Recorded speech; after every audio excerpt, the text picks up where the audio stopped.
Bismillahirrahmanirrahim. Alhamdulillahirabbil alamin. Wassalatu wassalamu ala Rasulillah wa ala alihi wa ashabihi wa man tabi'ahum bi ihsan ila yaumiddin. Amma ba'd. Alhamdulillah kita di hari ini pertemuan ke-36 kitab Umdatul Ahkam min kalami khairil anam karya Al-Imam Abdul Ghani Al-Maqdisi rahimahullahu taala. Kita masih di Kitabus Shalah. Di hari ini kita mulai dengan pembahasan Sholatul Idain. Sholat kedua Id. Yaitu maksudnya dua Id di sini adalah dua Id, yaitu Idul Adha dan Idul Fitri. Qala al-mu'allif rahimahullahu ta'ala babu Sholatil Idain. Bab sholat dua Id. Id dinamakan Id karena selalu berulang. Dia dari kata ada, ya'udu, idan. Kan? Karena selalu berulang, setiap tahun berulang. Ya, selalu berulang. Itu yang dinamakan sholat Id, karena sholat yang selalu diulang. Dan sepakat para ulama akan disyariatkannya sholat Id. Sholat Id. Sholat Id disyariatkan tentunya di tahun kedua Hijriyah. Yaitu sama dengan pensyariatan puasa di bulan Ramadan. Sama dengan pensyariatan puasa di bulan Ramadan. Sholat Id, Adha ataupun Idul Fitri, iya, itu dilakukan secara berjamaah. Dan asalnya di musola. Asalnya di musola. Musola itu maksudnya di luar masjid. Itu asalnya sholat Id. Kecuali ada udzur ya yang tidak memungkinkan sholat di luar masjid. Seperti hujan, angin kencang, lumpur, dan semisalnya dari udzur-udzur yang syar'i, maka boleh untuk melakukan sholat Id di masjid. Untuk melakukan sholat Id di masjid. Kemudian sholat Id secara umum, Idul Adha dan Idul Fitri sama hukum sholatnya. Dia adalah sunnah muakkadah. Walaupun di sana ada dari ulama yang menyatakan wajib.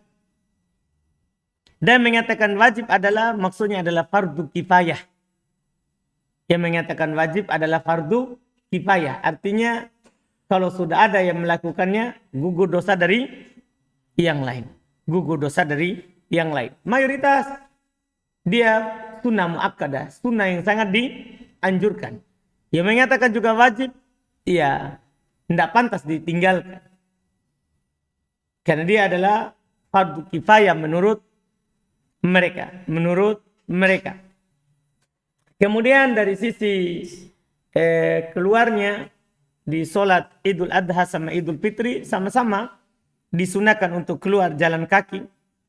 Sama-sama disunahkan untuk mandi sebelum pergi ya ke sholat dua Id itu. Bedanya hanya dari sisi sarapan atau tidak, makan atau tidak sebelumnya. Kalau sholat Idul Fitri disunahkan makan sebelum berangkat. Kalau Idul Adha disunahkan tidak makan sebelum berangkat.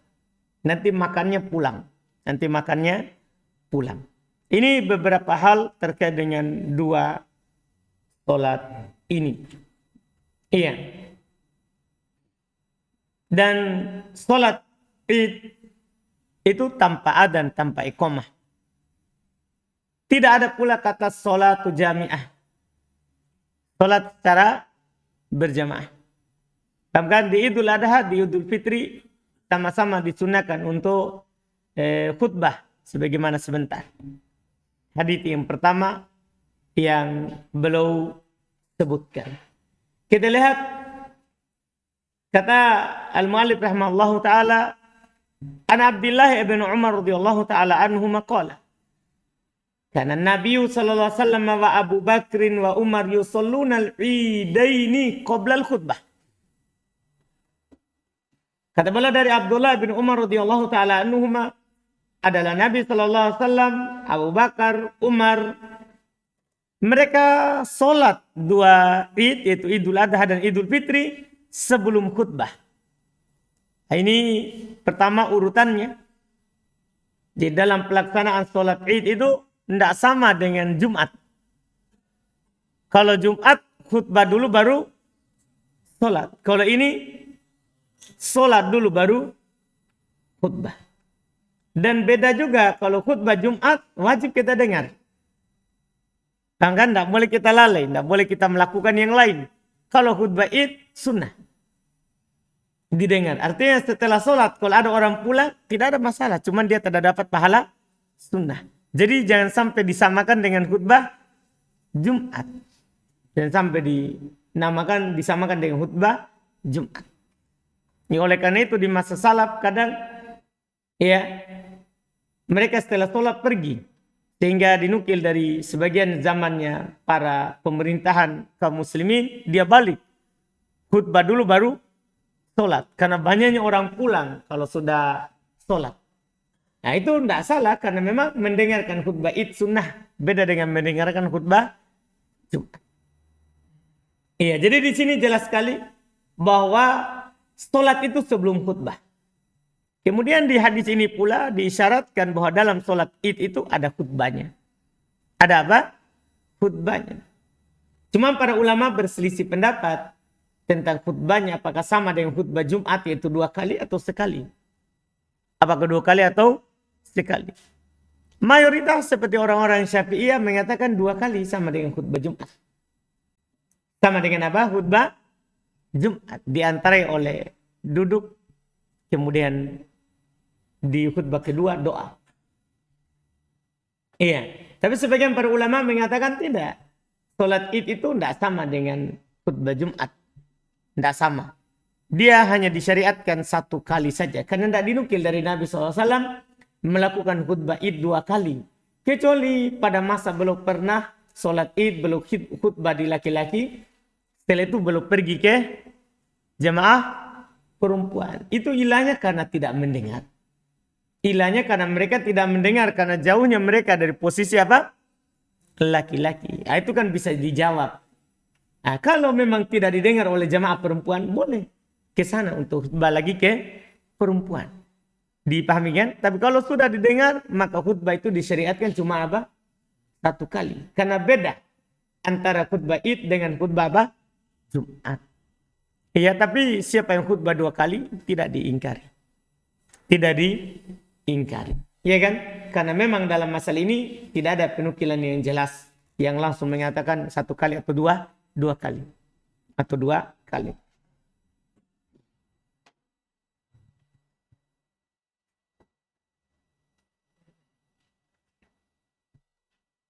Kemudian berikutnya kata beliau rahimahullahu taala anil Bara' ibn Azib radhiyallahu taala anhu maqala khotobanan Nabi sallallahu alaihi wasallam yaumal adha ba'da shalah. Ini lebih jelas lagi.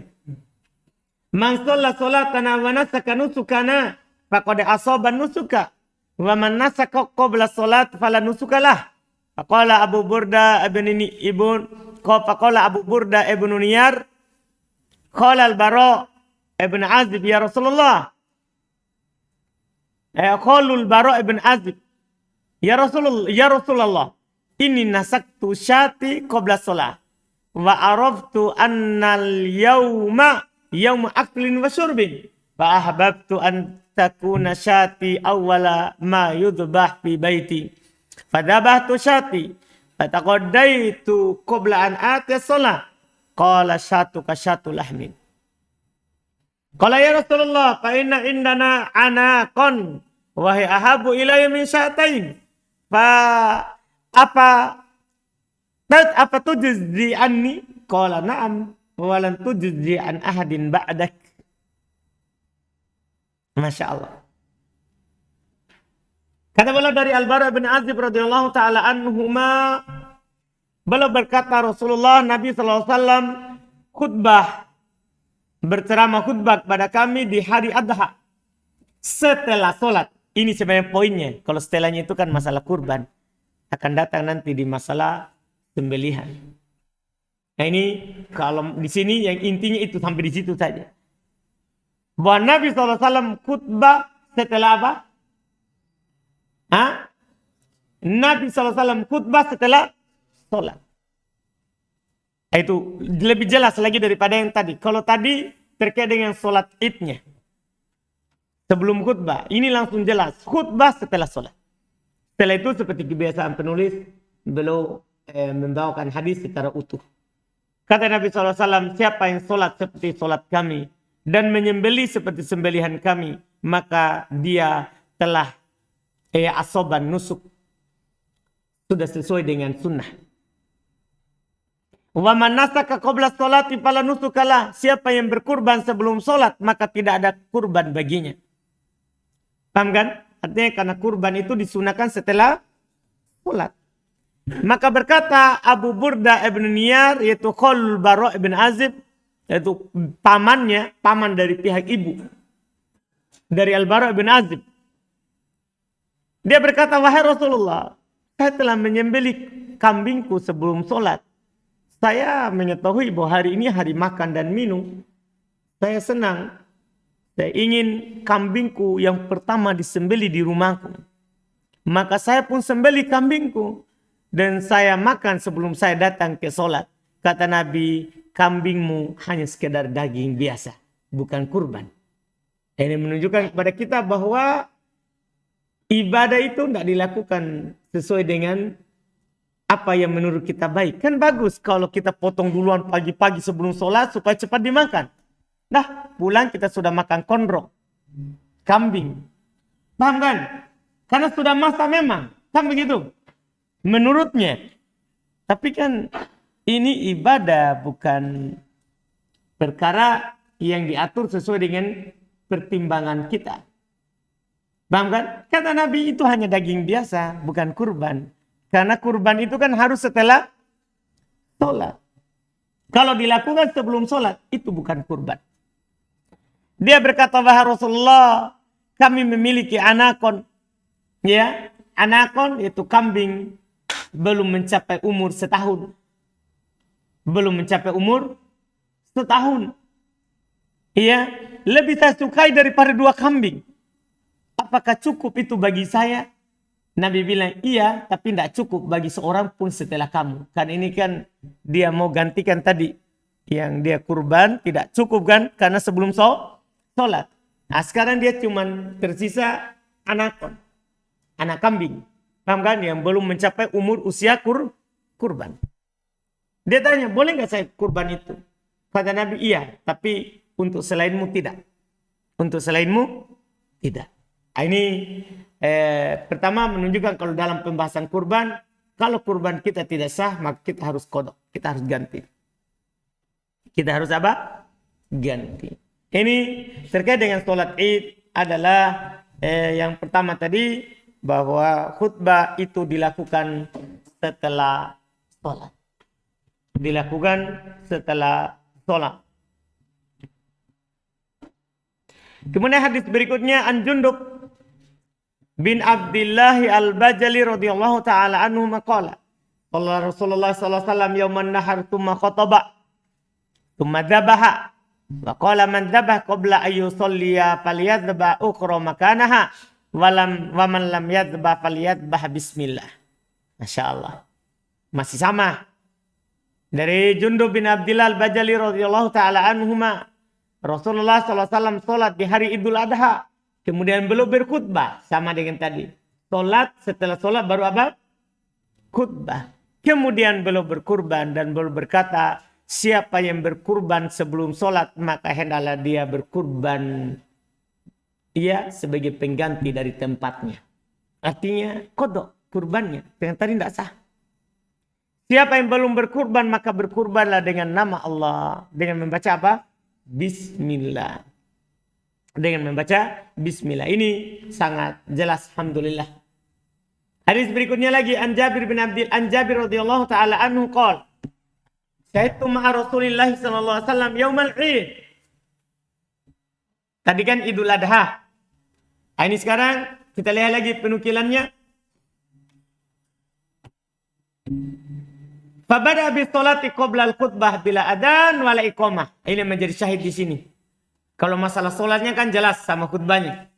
Ini kata bila adzan wala iqamah. Tsumma qama mutawakkian ala Bilal. Fa amara bi taqwallahi wa hatta ala taati wa wa'adha an-nas wa dzakkarahum.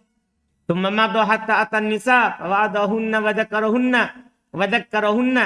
Faqala ya ma'syarun nisa tasaddaqna fa innakunna aktsara hatta bi jahannam. Faqamat imra'atun min sitotin nisa. Sab'ul khuddain. Faqalat lima ya Rasulullah. Faqala la li'anna kunna tukfirna syakah wa takfurna al-ashir. Qala faja'alna yatasaddaqna min huliyihinna yulkina fi thawbi biladin min aqritatihinna wa khawatimihinna.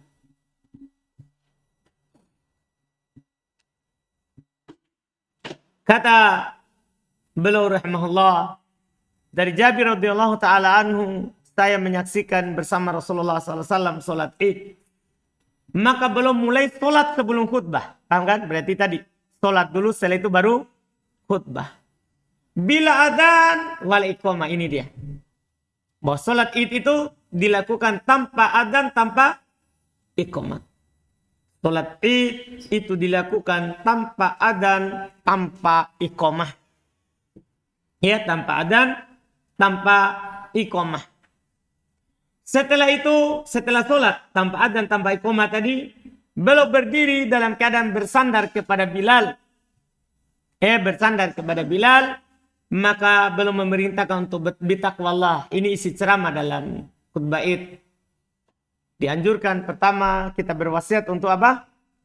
Bertakwa. Ini sunnah Nabi SAW. Paham kan? Kemudian wahatta ala ta'atih. Nabi SAW mendorong mereka, memberikan anjuran kepada mereka untuk mentaati Allah. Setelah itu baru wa'adun nas, kita pilih materi apa yang kita mau ingatkan orang. Setelah itu baru menasihati manusia dan mengingatkan mereka. Kemudian selesai dan belum mendatangi perempuan dan menasihati mereka dan juga mengingatkan mereka. Ini yang dipakai berdalil bahwa khutbah itu 2 kali. Hadis ini. Paham kan? Iya, tapi kita kasih ilah tadi seperti itu. Beliau berkata, wahai sekalian perempuan, bersedekahlah, sungguh kalian adalah bahan bakarnya jahanam. Kebanyakan dari bahan bakarnya jahanam. Maka seorang perempuan berdiri di tengah para wanita, sab'aul khuddain. Ya. Dia pipinya memerah dan pokoknya ada dihiasi pipinya.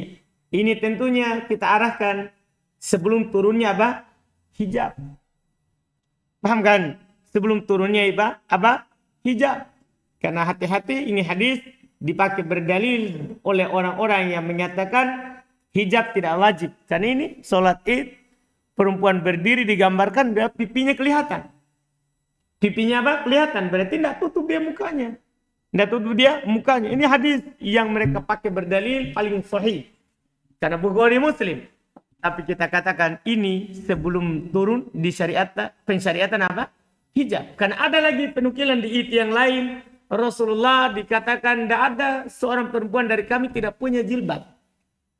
Kata Nabi, saudarinya pakaikan jilbab. Saudaranya pinjamkan apa?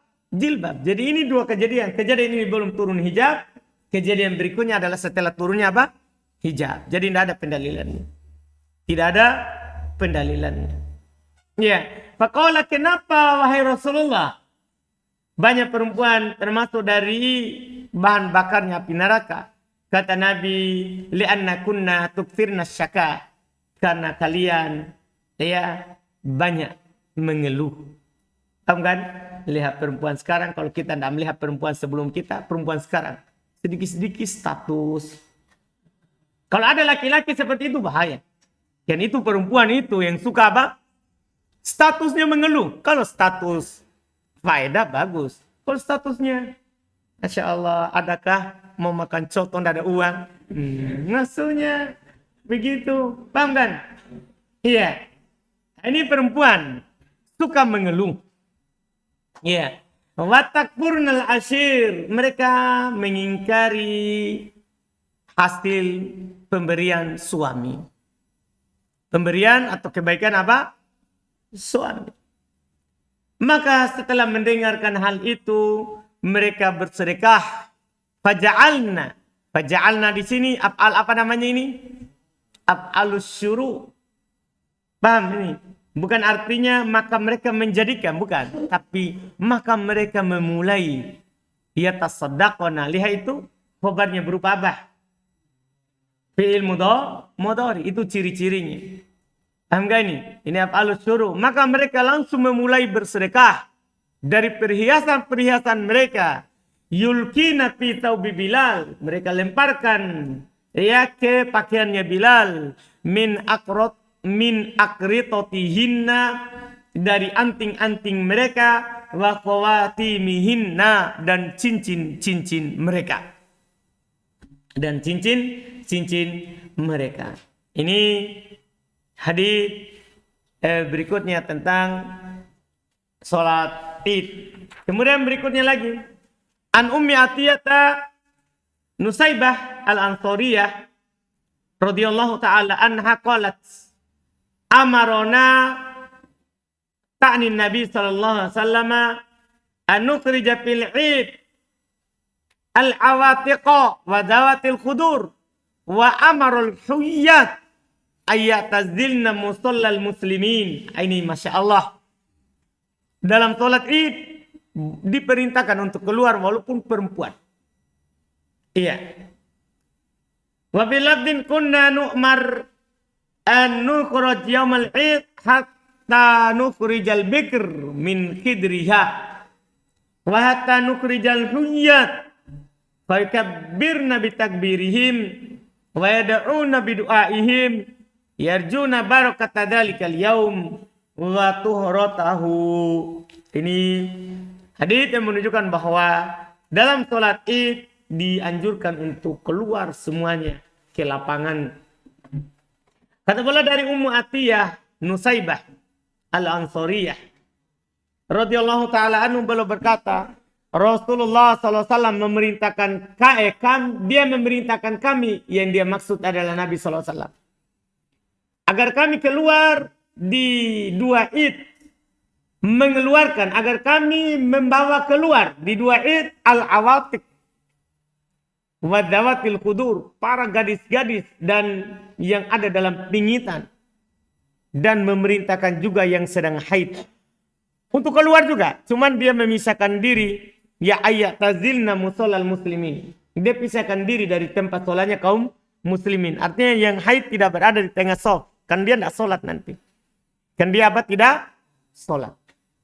Kan dia tidak sholat karena haid. Cuma saking dianjurkan ini keluar, biar yang sedang haid dia apa? Keluar.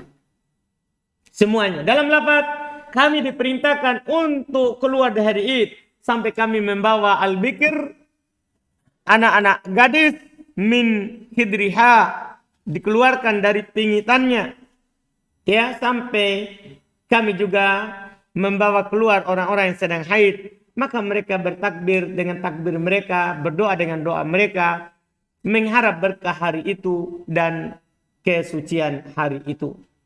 Ini anjuran dalam sholat Id, semuanya dianjurkan untuk keluar. Ya, mulai dari orang tuanya, para gadisnya, bahkan yang sedang haid. Bahkan yang sedang haid. Iya.